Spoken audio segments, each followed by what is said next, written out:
The candidates clashed over the economy in the fiery first debate.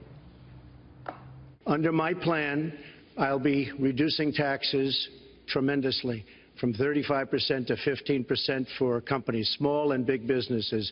That's going to be a job creator like we haven't seen since Ronald Reagan. I call it trumped up trickle down, because that's exactly what it would be. That is not how we grow the economy. You've been doing this for 30 years. Why are you just thinking about these solutions right now? For 30 years you've been doing it, and now you're just starting to think of solutions.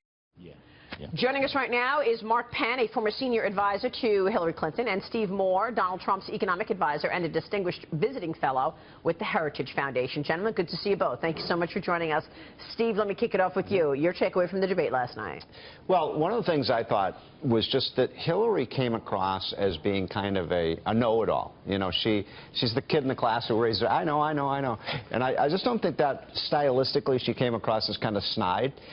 When it came to the economy, I thought that's where Trump got the best of Hillary. When he said, look, I've got a plan to create more jobs, Hillary sounded to me like the advocate of what we've done for the last 8 years. And when Trump said, I'm going to cut taxes for every small business in America, what Hillary came back and said is what liberals have been saying for 30 years. Trickle-down economics, tax cuts for the rich. I think people are getting tired of that stale old line.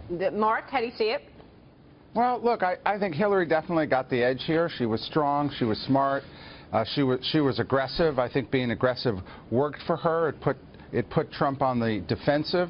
I think on economics, look, she basically portrayed Trumponomics as trickle-down economics, and he really didn't defend it and really explain how his economics would result in more growth. And I think she made some pretty successful attacks on him last night. Kagan. Yeah. Let me just make one quick point. Look, I think he got the better of the economics. The one thing I wish he had done better is simply say, Hillary, you don't know anything about creating jobs. He should have said it over and over again. You've been a politician your whole life. You have never run a business. And in fact, when she kept attacking him for the way he ran his business, that was, I thought, Jerry, the area where he kind of missed an opportunity to say, Hillary, how dare you attack my business? I've created tens of thousands of jobs. You've never created a job. That was one missed kind of opportunity. Yeah, he missed opportunities, yes. He started off, though, focusing on that. Yeah. That she is the leader of the political class, the class that has failed the American people. Exactly. Why did he lose his way? I think sort of towards the end he did. You're right. He started out so strong on that message, and that's his best message, I really think. But why did he lose focus? I can't really answer that, but I agree with you entirely. His best message is, look, if you like the way things are going in America, vote for her. But the economy is off on the wrong track. I mean, the polls, Dagan, have shown this for years, that by 2-to-1 margin, Americans think the economy and the country is on the wrong track. I wish he'd hit her harder on that.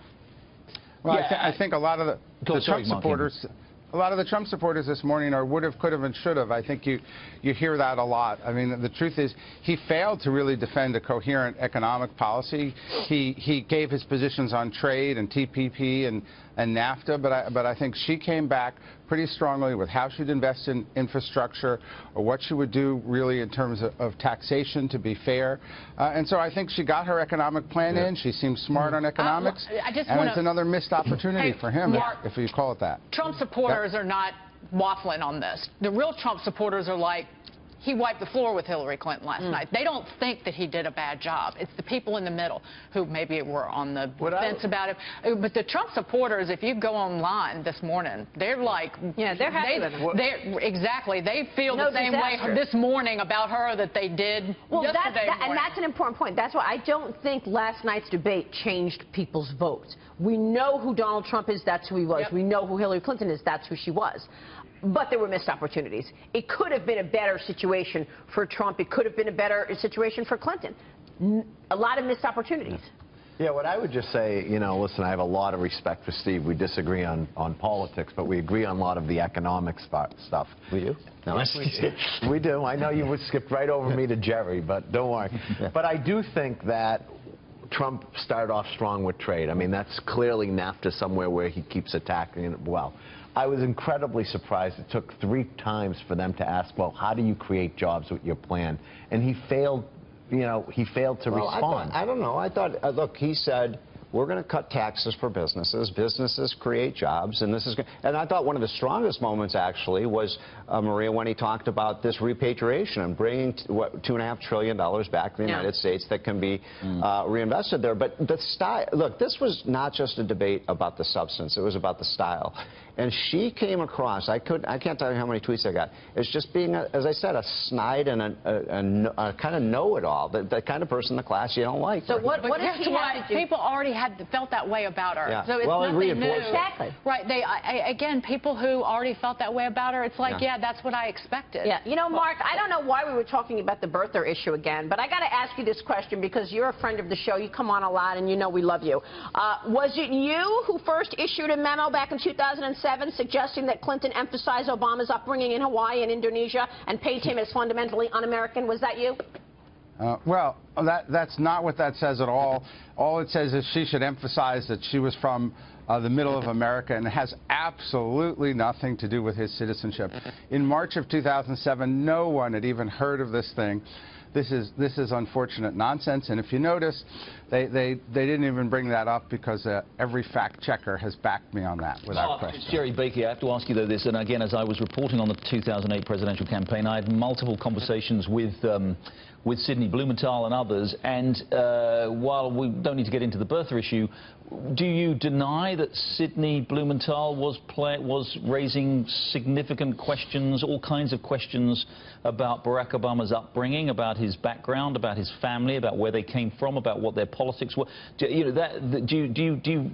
remember what Sidney Blumenthal was doing in that campaign?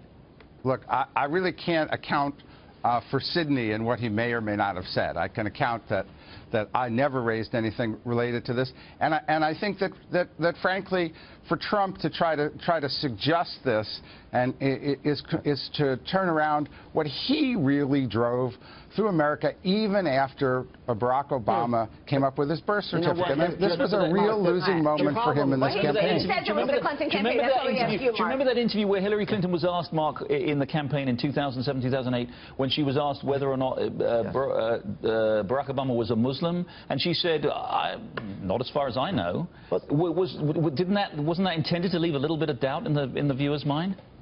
I don't think she ever intended to leave any doubt in that. I don't think that was ever an issue that the campaign touched in any way, and I think that it was a tough campaign. Your memo did raise the idea of a lack of American roots, right? The lack of American roots. I've got to tell you, whatever the president says now, it's not what they felt in 2008. Guys, my memo says very clearly we're never talking about anything about him. We are merely suggesting that we talk about her upbringing in Chicago, which very few people knew. It had nothing to do with that. Okay. There's one big frustration. Yeah, real quick. We talked about. I thought Lester Holt was just very biased. He asked Trump about the IRS, his IRS returns. He asked about this birther issue, which who cares about that issue? No question about the Clinton Foundation. No question about Benghazi. No question about the email scandal. Trump was responsible for bringing up he should have brought it up. Lester Holt was biased, and bring up and I think that's going to hurt Hillary. We'll say